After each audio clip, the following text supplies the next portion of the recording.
Aksi penyelamatan heroik dari seorang tentara bayaran yang bernama Tyler sukses membuat kita kagum dibuatnya dikarenakan ia mengenyampingkan urusan materi dan lebih mengutamakan rasa nurani dan empatinya. Begitulah sedikit isi dalam film Extraction. Halo semua people bumi yang budiman, gimana kabarnya? Persiapkan diri kalian karena admin Tanfan kali ini akan membahas sebuah film beradrenalin. Oke, tanpa berlama-lama lagi langsung saja kita masuk ke dalam alur ceritanya. Film dimulai dengan memperlihatkan anak yang bernama Ovi, yaitu anak dari seorang pengedar narkoba terbesar di India yang telah pulang bersenang-senang dengan teman-temannya. Setelah sampai, tiba-tiba ia didatangi oleh seorang pria yang bernama Sajuraf. Saju merupakan mantan pasukan khusus yang sekaligus kepala keamanan ayahnya Ovi. Dia menasihati Ovi agar jangan pergi kemana-mana setelah pulang sekolah. Malam harinya Ovi pergi ke klub secara diam-diam tanpa sepengetahuan Saju bersama teman-temannya. Di pesta itu, Ovi dan teman-temannya pergi ke garasi untuk merokok. Tiba-tiba dua polisi korup yang bekerja untuk pengedar narkoba saingan ayahnya Ovi datang menghampiri mereka. Tanpa basa-basi, polisi itu langsung menembak mati seluruh teman-teman Ovi lalu ia menculiknya. Esok harinya, Saju pergi menemui ayahnya Ovi yang sedang ditahan di penjara pusat di Mumbai. Saju melaporkan kalau Ovi telah diculik. Ayahnya yang mendengar hal itu sangat kecewa kepada Saju. Sebenarnya ia bisa saja melakukan negosiasi kepada pengedar narkoba saingan ayahnya Ovi tersebut. Namun karena gengsi, dia memerintahkan Saju menyewa tentara bayaran untuk mengambil anaknya itu. Dia mengancam akan membunuh anaknya Saju jika dia tidak mau melakukannya. Berpindah ke Australia, mantan operator SASR yang sekarang menjadi tentara bayaran yang bernama Tyler Rake sedang menikmati keindahan alam di tepi tebing bersama rekan-rekannya. Tanpa pikir panjang, Tyler langsung melompat ke dalam air yang tingginya 30 meter. Di dalam air, Tyler teringat dengan bayang-bayang putranya.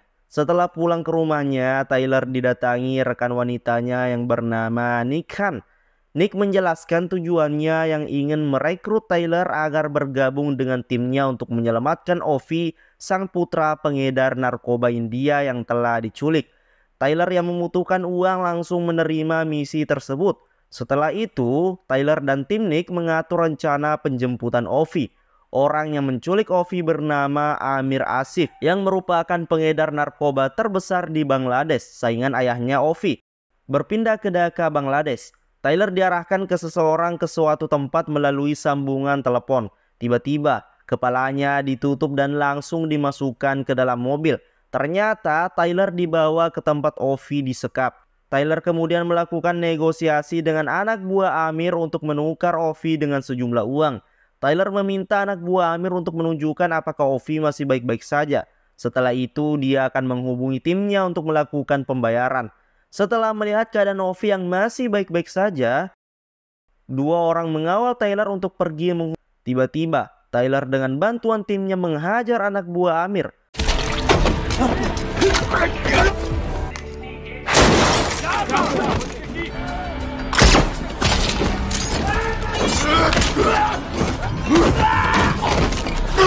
Setelah berhasil membunuh orang-orang itu, Tyler membebaskan Ovi lalu pergi membawanya menggunakan mobil.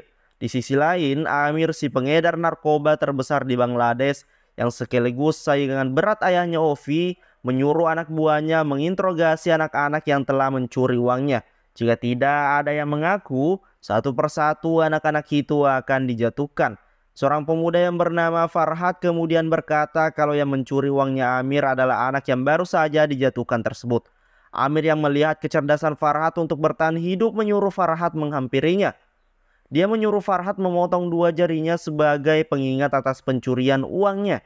Tiba-tiba, kepala kepolisian setempat yang bernama Kolonel Rashid menemui Amir. Kolonel mengatakan kalau Ovi telah kabur. Amir kemudian menyuruh Farhad pergi dan memerintahkan kolonel untuk mengamankan semua jembatan dan titik akses keluar masuk ke kota. Kembali ke tempat Tyler, dia mengeluarkan Ovi dari bagasi mobil lalu menyuruhnya mengganti pakaiannya. Tyler berkata, "Jika ingin selamat, kau harus menuruti perintahku." Tyler kemudian menghubungi timnya untuk melakukan penjemputan. Setelah semuanya siap, Tyler dan Ovi mulai bergerak. Dua orang telah bersiap di perahu menunggu kedatangan Tyler dan Ovi, sedangkan sniper tim juga sudah berada di posisi. Di sisi lain, Amir menyuruh anak buahnya memberikan senjata kepada Farhad agar lebih berguna. Di dalam markas tim Nick, mereka sampai sekarang belum menerima bayarannya. Mengetahui timnya telah ditipu, Nick memberitahu timnya kalau ada yang tidak beres namun terlambat. Tim yang berada di perahu dan si sniper telah dibunuh oleh seseorang.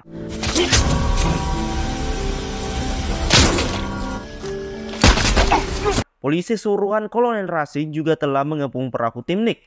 Nick kemudian menyuruh Tyler berhati-hati karena ada seorang pembunuh di dalam hutan itu. Melihat bahaya yang sudah berada di depan mata, Tyler menyuruh Ovi kabur sambil tetap menunduk. Ternyata orang yang membunuh tim Tyler adalah Saju. Dia sengaja melakukan itu semua karena tidak mampu membayar tim Tyler yang cukup mahal. Tyler kemudian menyuruh Ovi kembali kabur. Kalau tidak, dia akan membunuh mereka berdua. Tim kepolisian yang lain kemudian menyusuri setiap rumah di sana untuk mencari Tyler dan juga Ovi.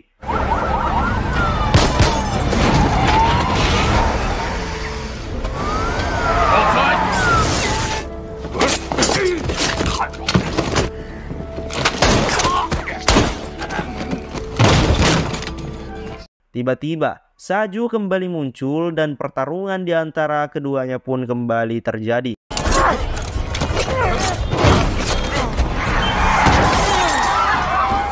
Saju dengan tenaga yang tersisa mencoba menyelamatkan Ovi yang ditangkap polisi setempat.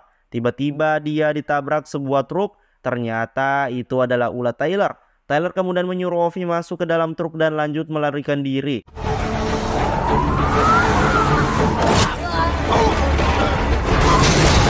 Tyler sengaja menabrakkan truk agar pihak musuh menganggap kalau mereka telah mati. Setelah diselidiki, Kolonel mengatakan kepada Amir kalau Tyler dan Ovi masih hidup. Amir kemudian memerintahkan Kolonel mengerahkan semua pasukan untuk membunuh kedua orang itu.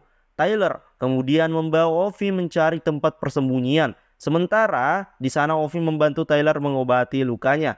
Nick lalu menghubungi Tyler. Dia berkata kalau mereka telah ditipu Saju, yaitu anak buah ayahnya Ovi yang menyewa mereka. Sampai sekarang mereka belum mendapatkan bayarannya. Nick menyuruh Tyler meninggalkan Ovi agar memudahkan tim mengeluarkannya dari sana. Tyler seketika teringat kembali dengan bayang-bayang anaknya. Dia tidak tega meninggalkan Ovi di sana.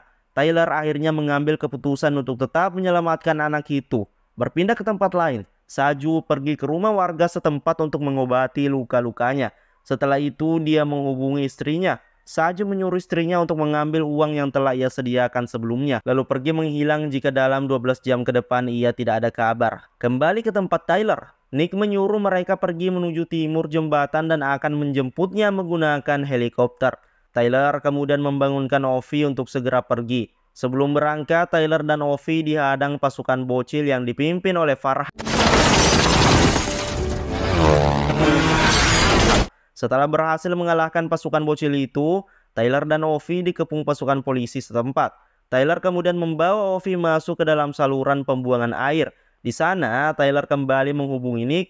Tyler meminta Nick menghubungi Gaspar, yaitu pensiunan mantan rekan setim Tyler dulu yang tinggal di Bangladesh, untuk membantu mereka.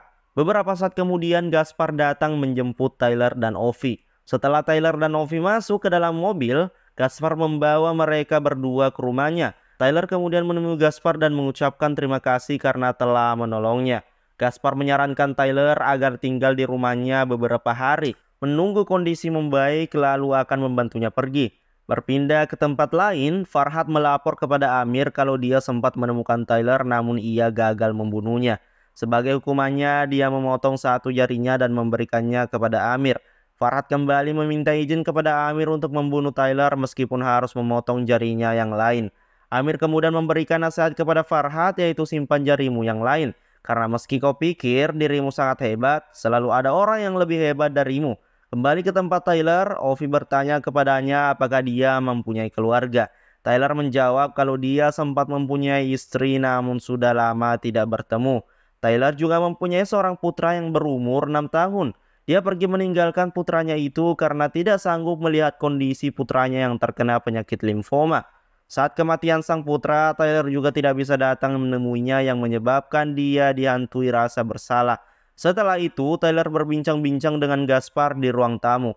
Tidak disangka, Gaspar berlainan pendapat dengan Tyler. Ternyata Gaspar telah tergoda dengan tawaran Amir yang akan memberikannya uang 10 juta dolar apabila dia membunuh Ovi. Setelah itu dia akan mengeluarkan Tyler dari Bangladesh dengan selamat.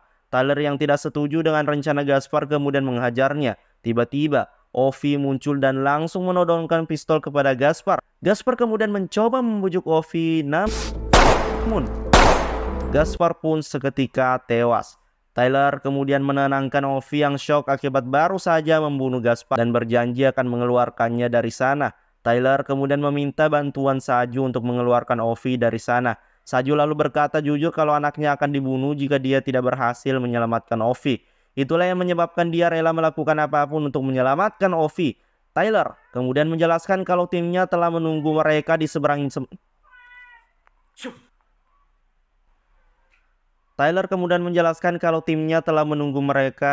jembatan Sultana Kamal. Namun ada 2 blokade dari daerah ini dan tempat timnya. Dia akan mencoba menjauhkan orang-orang itu dari timnya, sedangkan Saju bertugas membawa Ovi menuju seberang jembatan. Setelah semuanya siap, misi pun dimulai. Pada penyekatan kedua, Saju dan Ovi terpaksa keluar dari mobil karena kondisi yang padat. Di sisi lain, tim Nick sedang bergerak untuk menjemput Tyler dan yang lainnya. Saju membawa Ovi menyelinap membaur dengan kerumunan melewati para penjaga. Namun ada satu penjaga yang curiga dan langsung menghentikan mereka berdua. Penjaga itu meminta Ovi membuka topinya dan Saju terpaksa melawan para penjaga itu karena penyamaran yang sudah terbongkar.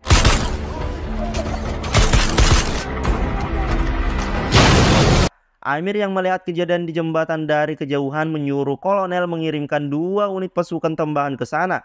Saju dan Ovi perlahan-lahan melewati jembatan. Saju menyuruh Ovi bersembunyi di dalam bus sementara dia akan menghabisi musuh yang lainnya. Tim Nick yang baru saja sampai langsung melakukan serangan. Saju meminta Tyler segera ke jembatan karena posisinya yang sudah terkepung. Sesampainya di jembatan, Tyler segera mencari Ovi yang sedang bersembunyi. Melihat para penjaga yang mulai berdatangan, Ovi memutuskan keluar dari dalam bus mencari tempat persembunyian yang lain. Saju pun harus tewas setelah Kolonel Rashid menembak kepalanya. Kolonel juga menembak tim Nick yang lainnya. Nick kemudian mengambil posisi untuk menembak sang kolonel. Dari kejauhan, kolonel mengawasi pergerakan Tyler yang sedang mencari Ovi. Nick langsung menembak kepala kolonel setelah berhasil menemukan lokasinya. Ovi kemudian menghampiri Tyler yang sedang terluka parah. Dia menguatkan Tyler untuk tetap bertahan. Tyler lalu menyuruh Ovi segera berlari menuju helikopter penjemputan. Sementara dia akan melawan musuh yang tersisa.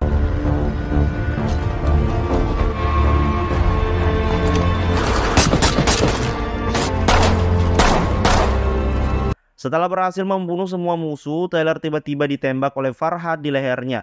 Ovi yang peduli dengan Tyler berusaha menghampirinya namun segera dicegah oleh Nick.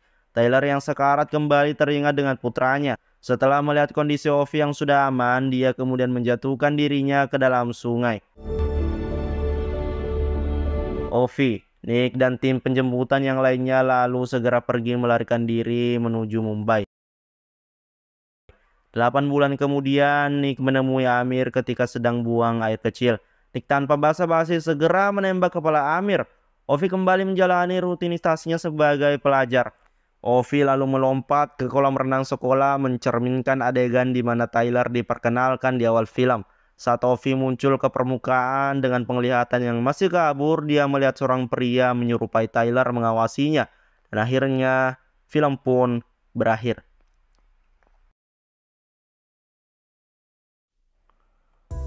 Oke, itu dia untuk alur cerita film kali ini. Admin Tanfan sedikit meminta maaf dikarenakan video kali ini sedikit tidak maksimal, dikarenakan juga jadwal tayang yang sedikit terburu-buru. Oke, baik. Apakah antum-antum sekalian ingin memaafkan saya? Terima kasih. Oke, baiklah, terima kasih telah menonton. Saya Admin Tanfan dan baik hati dan murah senyum. Pamit undur diri dan terima kasih.